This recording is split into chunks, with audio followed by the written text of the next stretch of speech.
है Vikram, wish you all the very best.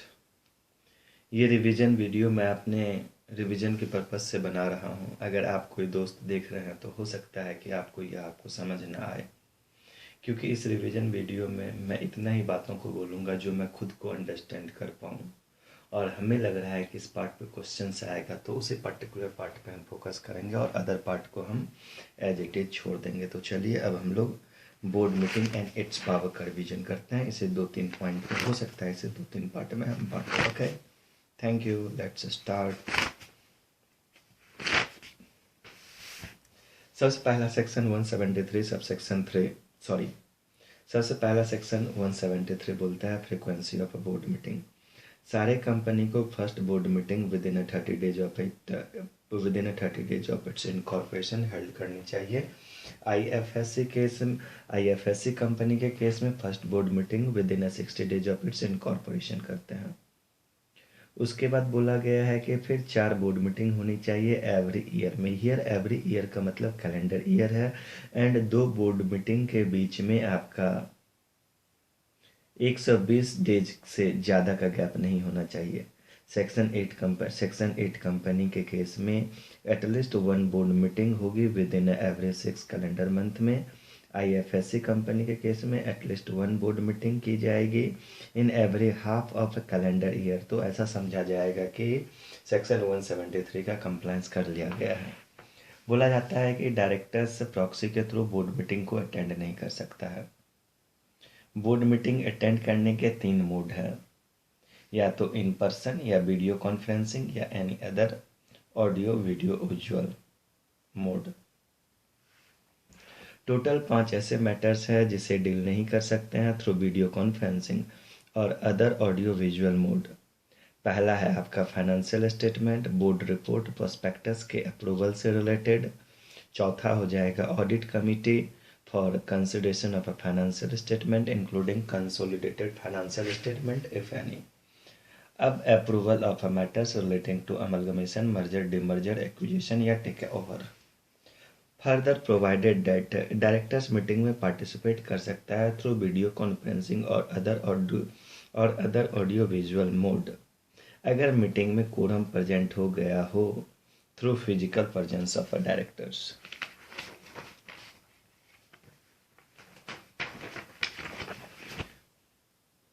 Video conferencing और other audio visual mode के लिए chairperson of the meeting and अगर कोई सीएस है तो उसे ड्यू एंड रिजनेबल केयर करना होगा। उसे यह इंश्योर ये इंश्योर करेंगे सफिशिएंट सिक्योरिटी के लिए।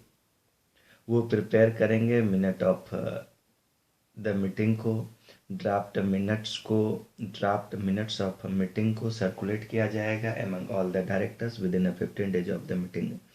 इसे सर्कुलेट किया जाएगा या तो राइटिंग में या इलेक्ट्रॉनिक मोड में एज में be decided by the board.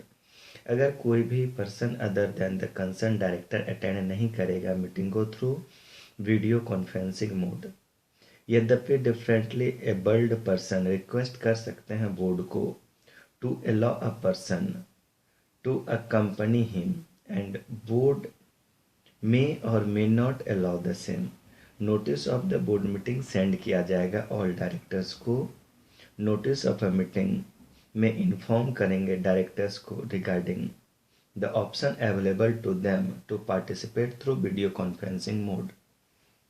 जो डायरेक्टर इंटेंशन रखता है to participate board meeting through video conferencing mode, वो कम्युनिकेट करेगा अपना इंटेंशन टू द चेयरपर्सन और other company secretary of the company को।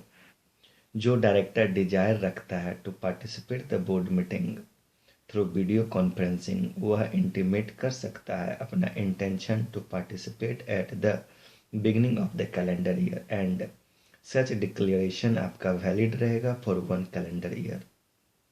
अगर वह person absent in the absence of any intimation from directors, यह एज्यूम किया जाएगा कि डायरेक्टर मीटिंग अटेंड करेगा बाय फिजिकली।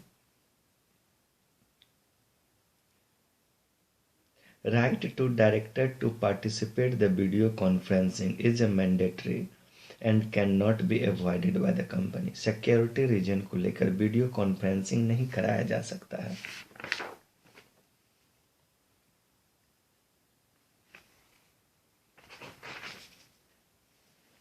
अब यहाँ पे requirement of notice for participating through video conferencing required नहीं है, जहाँ पर डायरेक्टर्स इंडिया को छोड़ रहा है in mid of the year and such director intimate कर दिया है his intention in advance company को for making arrangement to ensure his participation. Board meeting का notice at least 7 days in writing every directors को दिया जाता है, इधर थ्रू हैंड डिलीवरी, पोस्ट या other electronic means. Shorter notice भी अलाउ है अगर at least one independent director present होगा मीटिंग में। अगर मीटिंग में इंडिपेंडेंट डायरेक्टर प्रेजेंट नहीं हुआ तो बोर्ड में जो डिसीजन लिया गया उसे सर्कुलेट किया जाएगा to all directors and resolution का रेटिफिकेशन किया जाएगा एटलीस्ट वन इंडिपेंडेंट डायरेक्टर से। अगर इंडिपेंडेंट डायरेक्टर की provision that is section 149 subsection 4 applicable नहीं होता है तो without independent director shorter notice for board meeting दे सकते हैं। अगर notice for board meeting writing में होनी चाहिए, ऑल डायरेक्टर्स को नहीं दिया गया तो रिजोल्यूशन जो बोर्ड मीटिंग में पास किया गया है shall not be valid.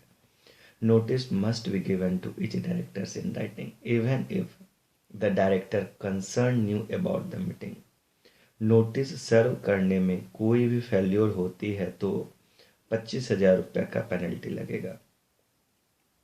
In case of OPC, small company, dormant company, private company जो स्टार्टअप है उसे डिम्ड कंप्लाई समझा जाएगा बोर्ड मीटिंग का अगर वह एटलीस्ट वन बोर्ड मीटिंग ले लेते हैं इन ईच हाफ ईयर, बशर्ते कि gap between two board meeting at least 90 days का होना चाहिए।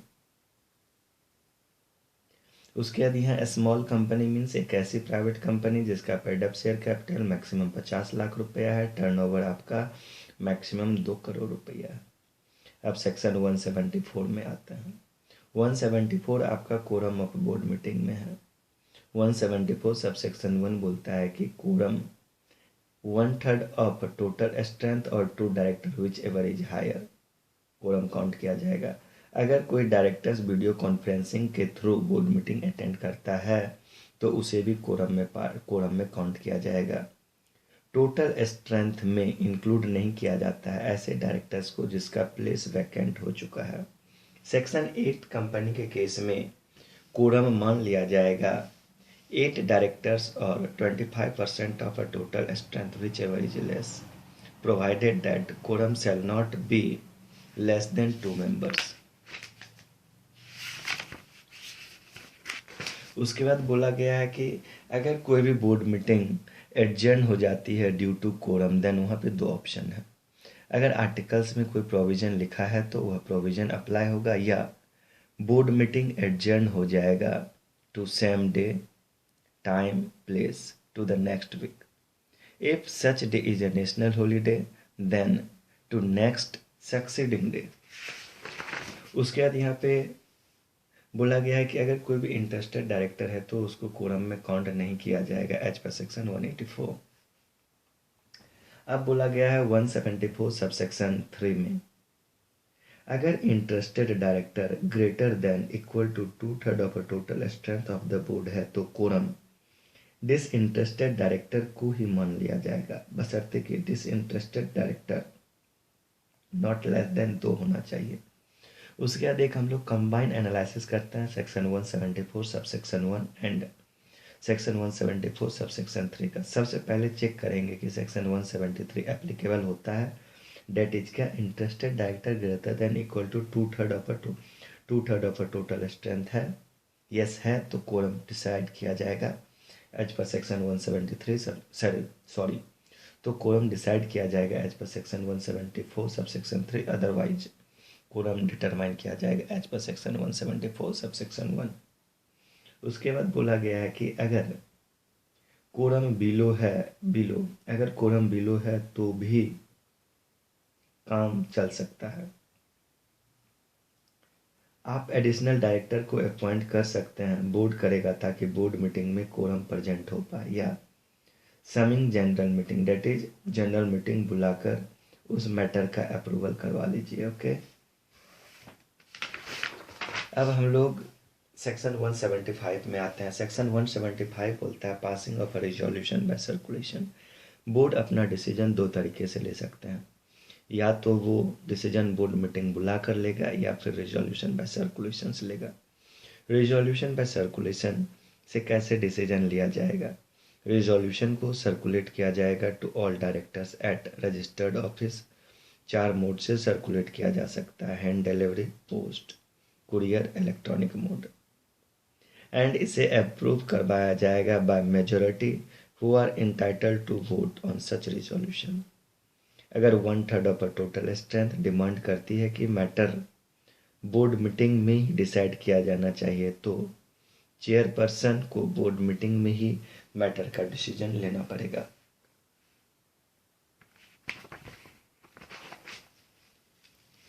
उसके बाद सेक्शन 176 में आते हैं। यहाँ पे बोला गया है कि defect in appointment of a directors not to invalidate actions taken.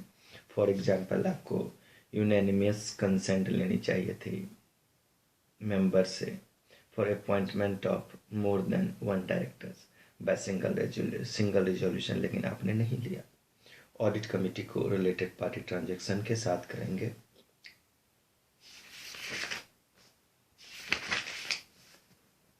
उसके बाद सेक्शन 178 में आते हैं नॉमिनेशन एंड रेम्यूनरेशन कमेटी।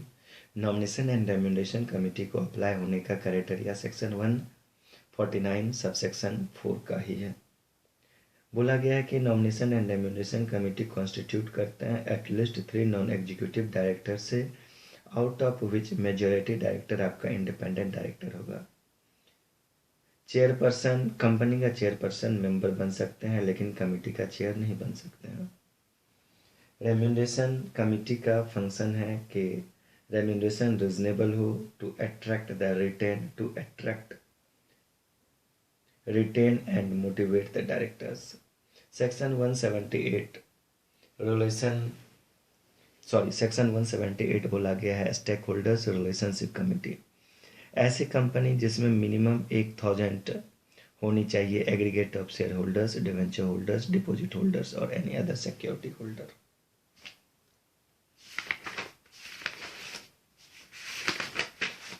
उसके बाद सेक्शन 181 में आते हैं। यहाँ पे बोला गया है contribution to bona fide charitable fund.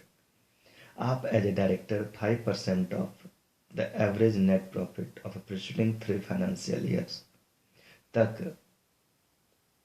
Bonafide charitable fund में कंट्रीब्यूट कर सकते हैं। अगर इससे ज़्यादा का आपको कंट्रीब्यूशन करना है तो जनरल मीटिंग में मेंबर्स का अप्रूवल लेना पड़ेगा।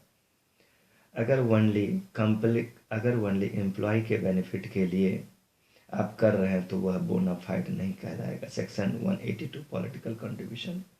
2 टाइप की कंपनी है जो पॉलिटिकल कंट्रीब्यूशन नहीं कर सकती है। पहली गवर्नमेंट कंपनी है, दूसरा एक ऐसी कंपनी जिसकी existence less than 3 financial year की है।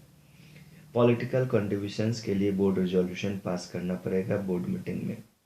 अगर आप सेक्शन 182 का कंट्रीब्यूशन करते हैं तो कंपनी के केस में 5 टाइम्स ऑफ कंट्रीब्यूशन पेनल्टी लगेगा। ऑफिसर्स इन डिफॉल्ट के केस में फाइन आपका 5 टाइम्स ऑफ कंट्रीब्यूशन लगेगा up to 6 month imprisonment whichever is lower. उसके बाद आपका फाइन और इम्प्रिजनमेंट बोथ भी लग सकता है। उसके बाद section 183 contribution to national defence fund. अब सेक्शन 181 182 में पावर ऑफ डेलीगेशन अलाउड नहीं है, जबकि सेक्शन 183 में पावर ऑफ डेलीगेशन अलाउड है। सेक्शन 181 में लिमिट है जबकि 182 एंड 183 में कोई लिमिट नहीं है। इसी के साथ आपका board meeting and it's power का पार्ट 1 खत्म हुआ। अब पार्ट 2 नेक्स्ट वीडियो में देखते हैं। Thank you Vikram, God bless you, all the best. भगवान तुम्हें 70+ मार्क्स आए सी फाइनल लॉ के पेपर में। Thank you, bye bye.